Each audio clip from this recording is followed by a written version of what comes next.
Good morning student.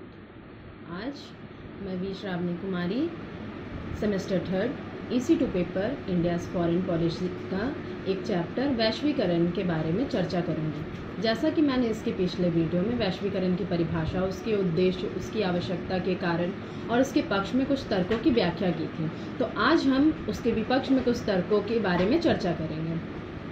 वैश्वीकरण के संबंध में कुछ आलोचकों का मानना है कि वैश्वीकरण कुछ हद तक लाभकारी है तो कुछ विषयों में वह हानिकारक भी है, अर्थात उससे कुछ हानियां भी हुई है। तो सबसे पहला है उसका पॉइंट कि इससे श्रमिकों का शोषण हुआ है। आलोचकों का मानना है कि बहुराष्ट्रीय कंपनियों को फैली हुई वैश्विक संपर्क के साथ सस्ती वस्तुओं के लिए उनके लाभ को बढ़ाने के क्रम में देखा जाता है। श्रमिकों को अधिक घंटे काम करने तथा नियमित रूप से रात्रिपाली यानी नाइट शिफ्ट में भी काम करने के लिए मजबूर किया जाता है और इस चीज के लिए मजदूर वर्ग मना करते हैं, इससे साझा करना नहीं चाहते हैं। यानी उनसे ज्यादा काम कराया जाता है और अधिक घंटे काम कराया जाता है, परंतु उसके अनुसार उन्हें पर्याप्त रूप से वेतन नहीं दिया जाता है। और वे चाहते हैं, बहुराष्ट्रीय कंपनियां चाहते हैं कि उत्पादन जितना अधिक होगा तो उससे अधिक लाभ होगा, व्यापार होगा, और लेकिन वे उसके बदले श्रमिकों को पर्याप्त रूप से वेतन देना नहीं चाहते। इस प्रकार श्रमिकों का शोषण होता है। दूसरा पॉइंट है कि वैश्वीकरण में कृषि को कम महत्व दिया जाता है। वैश्वीकरण की जो नई आर्थिक योजना है वो भारतीय अर्थव्यवस्था में कृषि के क्षेत्र के महत्व को नकारती है, यानी कि वैश्वीकरण में कृषि को कम महत्व दिया जाता है। इससे कृषि अर्थव्यवस्था की जो हानि है वो दोगुनी हो गई है। अब तीसरा पॉइंट है कि इससे लघु उद्योगों की समस्या भी हो गई है। बहुराष्ट्रीय कंपनियां उन वस्तुओं के निर्माण में जो लघु पैमाने मतलब कम पैमाने पर के लिए आरक्षित थी, उसके उत्पादन में वे प्रवेशित है। लघु पैमाना उद्योग बहुराष्ट्रीय कंपनियों की होड़ करने में असमर्थ होते हैं, जैसे कुटीर उद्योग हुए, वे सब बहुराष्ट्रीय कंपनियों से मुकाबला करने के लिए असमर्थ होते हैं। यानी बहुराष्ट्रीय कंपनियां जब आ गई तो उससे लघु और कुटीर उद्योग जो है उनके सामानों का बिकना बस नाम मात्र रह गया है। वे अब उतने मात्रा में बिक्री नहीं होते हैं, जिसके कारण लघु और कुटीर उद्योगों का शोषण होता नजर आ रहा है। अर्थात वे सभी अब शून्य के रूप में देखे जा रहे हैं, अर्थात उनका अस्तित्व जो है अब वो शून्य होता जा रहा है, बस नाम मात्र का रह गया है। इससे लघु एवं कुटीर उद्योगों की समस्या भी उत्पन्न हुई है।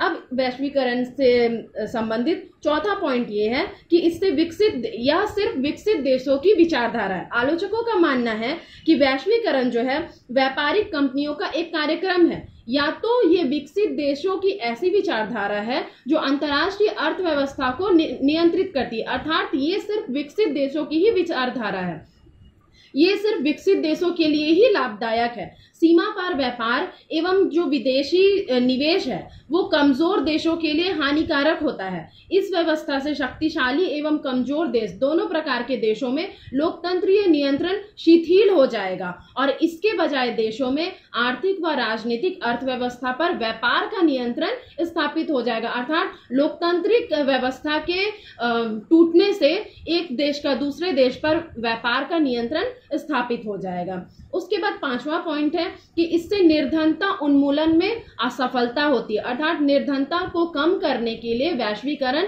असफल है और इसमें आमदनी की असमानताएं भी है। वैश्वीकरण की प्रक्रिया के फलस्वरूप विशिष्ट कंपनियों की आमदनियों एवं बाजार की मूल्यों में तीव्रता वृद्धि हुई है, लेकिन यह निर्धनता हटाने में असफल है। अर्थात कंपनियों की आमदनी और बाजार मूल्यों में जो वृद्धि तो हुई है, किंतु यह देश की निर्धनता को हटाने के लिए काफी असमर्थ है, काफी रूप से असफल साबित हुई है। विश्व की 20% अमीर देशों की जनसंख्या तथा गरीब देशों की जनसंख्या की आमदनी का अंतर 1960 में जो 30:1 था वो 1995 में 82:1 हो गया। यानी निर्धनता का जो स्तर है वो बढ़ गया और तृतीय विश्व की स्थिति अर्थात कृषि अर्थव्यवस्था की स्थिति पहले से भी और भी खराब हो गई और चिंतनीय हो गई। विश्व की जनसंख्या का लगभग आधा भाग प्रतिदिन मात्र $2 ही प्राप्त करता है, आय के रूप में प्राप्त करता है। $2 का अर्थ है 151 रुपए प्रति डॉलर का वैल्यू होता है 75 रुपए 97 पैसे। तो इस तरह $2 का वैल्यू हो गया 151 रुपया।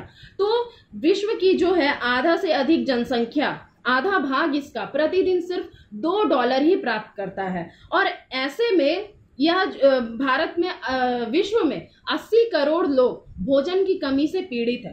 तृतीय विश्व में बेरोजगारी है। वैश्वीकरण की प्रक्रिया अमीर तथा गरीब के बीच में अंतर को बढ़ाती है।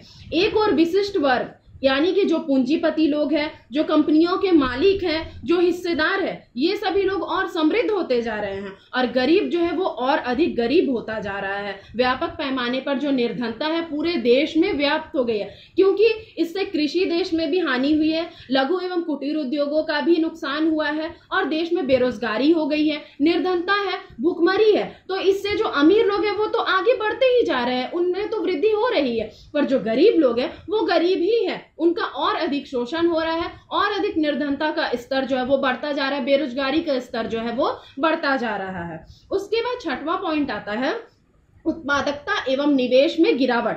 वैश्वीकरण के कारण उत्पादकता एवं निवेश की दरों में काफी गिरावट आई है। आर्थिक सहयोग तथा विकास के लिए संगठन देशों की उत्पादक प्रगति में 1973 से 1975 के मध्य 75% की गिरावट आई, यानी 1973 से 1975 ईस्वी के बीच में 75% की इसमें गिरावट आई। इन देशों के वास्तविक सकल घरेलू उत्पाद के विकास की दर 1959 से 1970 में जहां 4.8% थी और 4.8% हो गई, जो कि 1971 से 74 में ये कम होकर 2.8% हो गई, जो कि 1959 से 70 में 4.8 थी और वही 1971 से 74 में 2.8% हो गए। इस प्रकार 42% निवेश एवं उत्पादकता की दर में कमी आई है। सातवां पॉइंट है कि इसके वैश्वीकरण के आलोचकों की मानना है कि वैश्वीकरण जो है एक थोपी हुई अर्थव्यवस्था है। आलोचकों के अनुसार वैश्वीकरण लोकतांत्रिक रूप से स्थापित प्रक्रिया के ना होकर यह एक थोपी हुई प्रक्रिया है। व्यापार उन्मुख होने के कारण यह व्यापारिक उद्देश्यों के लिए व्यापार को जो है योजना क्रम के अनुसार चलती रहती है। इसे आगे बढ़ाने के लिए व्यापार जगत द्वारा भारी प्रचार मुहिमों का सहारा लिया जाता है, जैसे कि नाफ्टा तथा EMU। उसके बाद है आठवां पॉइंट गैर लोकतांत्रिक। वैश्वीकरण जो है गैर लोकतांत्रिक प्रक्रिया है। वैश्वीकरण की प्रक्रिया विशिष्ट वर्ग के हितों की रक्षा करती है, जैसा कि मैंने बताया कि ये पूंजीपतियों, उद्योगपतियों, कंपनियों के मालिक, उसके हिस्सेदार, वो लोग के हितों की बस रक्षा करती है। ये लोकतांत्रिक प्रतीत होती है पर ये आंतरिक रूप से लोकतांत्रिक नहीं होती है। श्रम वेतनों को सीमित कर देती है, कल्याणकारी राज्यों की भूमिका को कम करके धीरे धीरे इसके लोकतंत्र को वो कमजोर कर देती है, क्योंकि इससे इसके आर्थिक एवं राजनीतिक अर्थव्यवस्था पर व्यापार का नियंत्रण हो जाता है। विकसित देशों का विकासशील देशों पर नियंत्रण स्थापित हो जाता है और इससे अल्पसंख्यक व्यापारियों के राज्य पर दृढ़ नियंत्रण को ये प्रोत्साहित करती है। उसके बाद 9वां पॉइंट आता है कि बहुराष्ट्रीय कंपनियों की अनुत्तरदायित्वपूर्ण भूमिका, यानी बहुराष्ट्रीय पूर्ण कंपनियां जो है इसमें अनुत्तरदायीपूर्ण भूमिका निभाती है। वैश्वीकरण की प्रक्रिया के परिणाम स्वरूप बहुराष्ट्रीय कंपनियों का विश्व के प्रति उत्तरदायित्व जो है वो कम होता जा रहा है और उन्हें उत्तरदायित्वपूर्ण आचरण के लिए बाधित भी नहीं किया जा सकता। ये लाभ कमाने वाली वैसी संस्थाएं हैं जो अपने उद्देश्यों की पूर्ति के लिए किसी भी हद तक जा सकती है, कुछ भी कर सकती है। वैश्वीकरण के नाम पर ये संस्थाएं अपनी स्थिति को लगातार मजबूत कर रही है। ये कंपनियां जिस देश के पूंजीपतियों द्वारा चलाई जाती हैं तथा जिस देश में होती है वो दोनों ही देशों की राजनीतिक एवं आर्थिक व्यवस्थाओं को ये प्रभावित करती है। दूसरा है 10वां पॉइंट कि ये शक्ति का केंद्रीकरण करती है या देशों को तानाशाह बनाती है। कहने का अर्थ है कि जैसा कि वैश्वीकरण विकसित देशों की विचारधारा है, मैंने पहले ही बताया था कि इसके लिए बाजार में एक ऐसी विचारधारा का होना जरूरी है जो संपूर्ण बाजार अर्थव्यवस्था को संचालित करे। ऐसी एक मुद्रा का होना जरूरी है जो संपूर्ण बाजार अर्थव्यवस्था को संचालित करे, जो कि यह कार्य कर रहा है अमेरिका, और अमेरिकी डॉलर ही मुद्रा के रूप में बाजार अर्थव्यवस्था को संचालित करता है, नियंत्रित करता है। तो वैश्वीकरण विकसित देशों की विचारधारा है।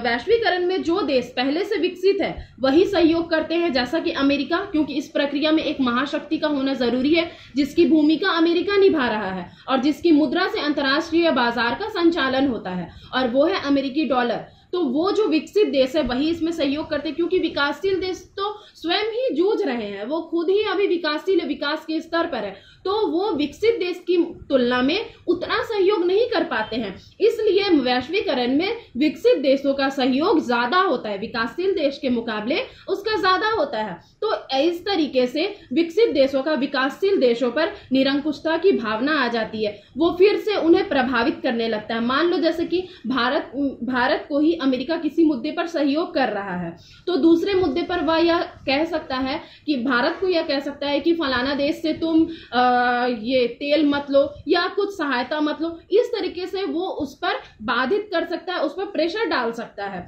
तो इस प्रकार वह देश जो दूसरा जो विकसित देश है वो दूसरे विकासशील देश पर दबाव बनाता है, और कभी कभी ऐसा हो जाता है कि विकसित देशों पर विकासशील देश निर्भर हो जाते हैं और इससे विकसित देशों का तानाशाह होने की संभावना बढ़ जाती है। तो ये थे वैश्वीकरण के विपक्ष में तर्क जो वैश्वीकरण के आलोचकों द्वारा दी गई है कि वैश्वीकरण से इस प्रकार की हानियां होती है।